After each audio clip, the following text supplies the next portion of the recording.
JD Vance is kind of a giant. Still would love to get you on the show, JD.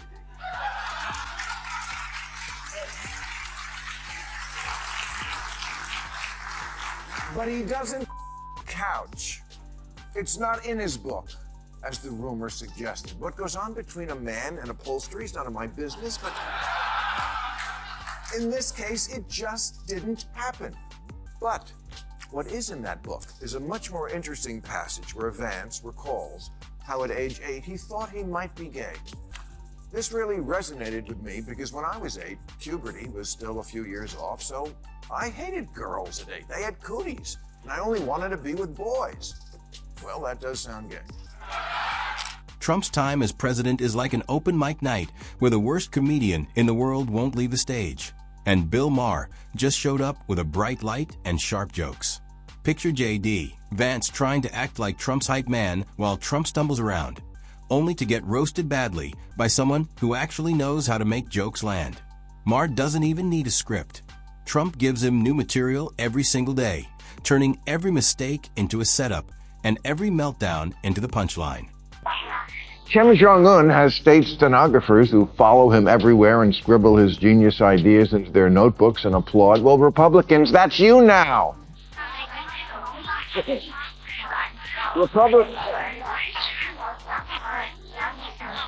Republican Congressman Addison McDowell wants to name Dulles Airport after Trump. It'll be like other airports, except the international terminal only has departures. Bill Maher goes after JD Vance like he's the kid in class trying too hard to impress the bully, nodding at every silly thing Trump says, even when it makes no sense. Vance doesn't look like a senator at all, more like an unpaid intern getting water for the worst boss ever. Maher doesn't focus much on him, though. Vance is just the sidekick in this sad comedy. The real target is Trump, who keeps treating the presidency like his personal reality TV show, except now the risks are bigger and the ratings are worse. The most surreal part of the whole night was when I got home. I flew back right after the dinner, and I'm in bed watching 60 Minutes from the night before. And there's Trump in one of their stories. See him in a room that looked to me like one of the rooms and places we'd just been in. And he's ranting, disgusting, you're a terrible person. And I'm like, who's that? He's got 5 kids and he's out of his fucking mind. And again, it's 2024 and you're still saying that people who don't marry and raise kids are inferior weirdos?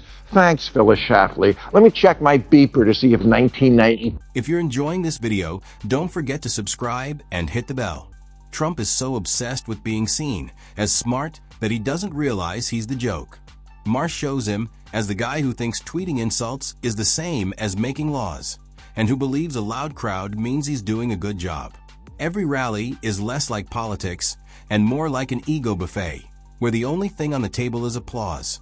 Maher laughs at how Trump thinks loud cheers equal progress, the same way a karaoke singer thinks singing louder means they sound good. There's also a bill in Congress to add Trump to Mount Rushmore, because like Washington, he's a patriot, like Teddy Roosevelt, he's a renegade, and like Abraham Lincoln, he's not really helping the theater scene in Washington, D.C. City centers, not something I really care a lot about, but I do care that an American president doesn't see anything wrong with him personally taking it over, or that his communications director, Stephen Chung, said it was justified because Trump, quote... When Trump brags about being a business genius, Maher reminds everyone about his many bankruptcies and failures. The so-called great dealmaker has a history of leaving investors, workers, and even whole cities worse off. But somehow, he convinces people he's the one who can fix America. Maher calls him a con man, selling the same fake product over and over, and people keep lining up for it. Trump's economic plan is as weak as his branded steaks, expensive, tasteless, and gone fast. 2 years ago, 71% of Republicans said they would not consider buying an electric car. Trump said they were for, quote, radical left fascists, Marxists, and communists. Now he's selling them on the White House lawn. Maher doesn't stop at Trump's money problems.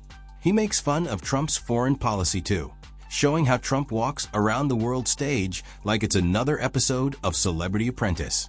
Shaking hands and smiling for cameras isn't real diplomacy, but Trump thinks it is. Maher says Trump turns serious world problems into photo shoots, collecting pictures instead of real allies. It looks ridiculous. Trump thinks acting tough on camera means the world will obey him, while real diplomats are left cleaning up the mess behind the scenes. Republicans dance like Trump now. They name weapons systems after him. They've even dressed like him with the trademark suit and tie. Available exclusively at Banana Republic. Yeah, all these super macho guys eating the ass of another man. JD Vance is the eager sidekick here, standing behind Trump like a bobblehead toy. His courage disappears every time Trump talks. Maher laughs at how Vance sticks so close to Trump, hoping chaos will make him important. But instead, he looks like the guy at the office party laughing too hard at the boss's bad jokes, not noticing everyone else already left. Maher saves his sharpest humor for Trump's need to be worshipped. Every choice Trump makes is about, will they cheer louder for me? Real policies fade away, but his bragging never does. When Maher talks about Trump's take on the environment, the sarcasm is harsh. Trump treats climate science like a personal insult, destroying protections like a kid with fireworks. So, the biggest threat to America now is not a nuclear-armed Iran or $35 trillion in debt or another leaky lab in China. It's cat ladies. Vance says the country is being run by them. In 2020, he said not having kids makes people more sociopathic and less mentally stable. And the people who are most deranged and most psychotic are people who don't have kids. Have you met your running mate? Maher mocks Trump's obsession with removing rules, pointing out even coal bosses feel awkward about it. Trump acts like pollution means success, as if smog is the smell of money. Maher's punchline is clear. Trump's idea of saving the planet is making sure there's enough gold leaf for his golf carts. Healthcare is another easy joke. Trump says he has the best plans, but none ever show up. Maher jokes that Trump's health policy is like a magic trick. Every time you ask for details, it disappears. Americans keep waiting for answers that never come. While Trump brags about invisible victories, it's all smoke and mirrors. On immigration, he turns a serious issue into a circus. Instead of leading, he plays castle builder, thinking walls can solve modern problems. About our new tariff policy, Commissary Ludnick said, "These policies are the most important thing America has ever had." Yeah, take that, Emancipation Proclamation. And these bills they've introduced to make Trump's birthday a holiday and put him on currency and Mount Rushmore. This is not what we need. Maher goes hard on Trump's media fights. Trump spends more time yelling at headlines than fixing the problems behind them. Maher compares it to a quarterback blaming the scoreboard every time he drops the ball. The press isn't making up chaos. Trump creates it daily, then screams about bias when people report it. Maher shows the irony of a man who makes disasters and then cries foul when people notice. Trump pretends to be the outsider fighting the system, even though he sits right at the top of it. He claims to care about regular people, but surrounds himself with billionaires and lobbyists who treat government like networking. With investigations piling up, Trump seems more focused on subpoenas than on leading. Maher jokes the Oval Office feels more like a law office full of lawyers than a place for advisors. Okay, this is a crazy, shallow way to make decisions that we all do too much. A new book by David Zweig called Caution about the repercussions from keeping the schools closed so long during the pandemic has garnered a lot of attention. And here's the author's takeaway line. The American Academy of Pediatrics were very strongly in favor of getting kids into schools, but as soon as Trump came out in favor of reopening, they completely reversed. Talking about Trump's leadership, Maher says Trump never takes blame. It's always someone else's fault, critics, enemies, or even made-up problems. Maher compares him to a guy who trips over his own feet and then sues the floor. Not owning mistakes becomes a running joke.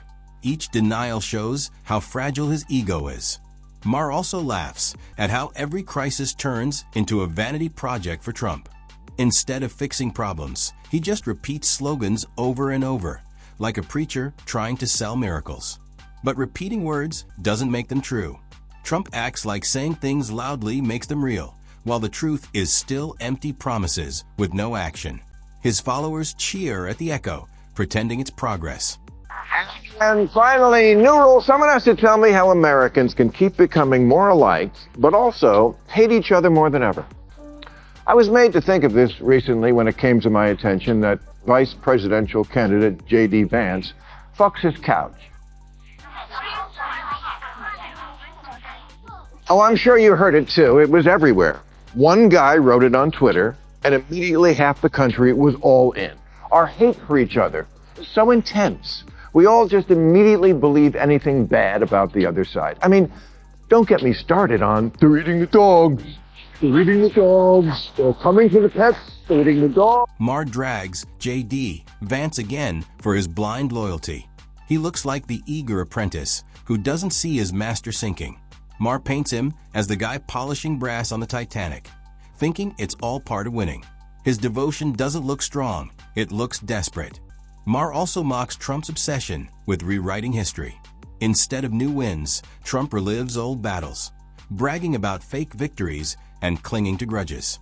Maher compares it to a washed-up athlete replaying old games while losing today.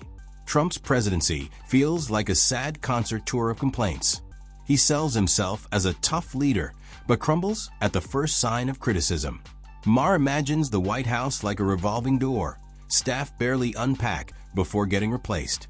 It's less like a team and more like a reality show where Trump kicks people out one by one. And finally, new rule, the Republican ticket of Trump and Vance can say what it wants about Mexicans, Muslims, journalists, sharks, windmills, low-flow toilets, the FBI, Brittany Griner, and me.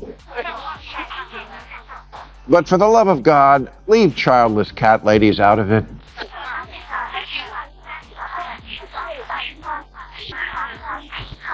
While we were off last month, America got to know Donald Trump's new piss boy, Andrew Dice Vance, the VP candidate who has now reopened the question at the very foundation of the Republican Party. Bitch, why? On education, Maher blasts Trump for ignoring schools, treating them as photo backdrops instead of places that need change. The irony is huge. A man who can't make clear sentences calling himself a supporter of learning. Maher jokes that Trump's real education plan is keeping everyone as uninformed as he is. Maher also mocks Trump's love for technology. Trump treats social media like his throne, but ignores real progress. He governs through random posts, confusing angry rants for policy. Instead of solving problems, he stirs conflict to promote himself. Maher shows how every tense moment becomes another chance for Trump to pose, ignoring the people who suffer. He recalls Trump's staged ceremonies where he tries to look dignified, but it never lasts. Within minutes, he's back to rambling speeches, petty fights, and wild claims. Remember that debate during the pandemic? On the left, they were saying, Trump and Joe Rogan took it. It must be for animals. Okay, it won the Nobel Prize in 2015 for what it did for humans. But whatever, the point is, it's a drug. It's not a politician. Drugs don't have political parties. Although I do suspect Xanax is a Democrat. Maher says it's the worst kind of show. Bad acting, no script, and an audience watching out of shock. In the end, Maher hits Trump's dream of being remembered forever. Trump imagines monuments and books praising him. But reality is the opposite. His story is being written as one of failure. Instead of standing next to great leaders, he's becoming a warning of what happens when arrogance replaces real leadership. Maher makes it clear, future students won't study Trump as a serious leader. They'll study him as an example of chaos. He'll be remembered not for progress, but for turning government into a bad show, where bragging beats substance and empty spectacle took the place of real work.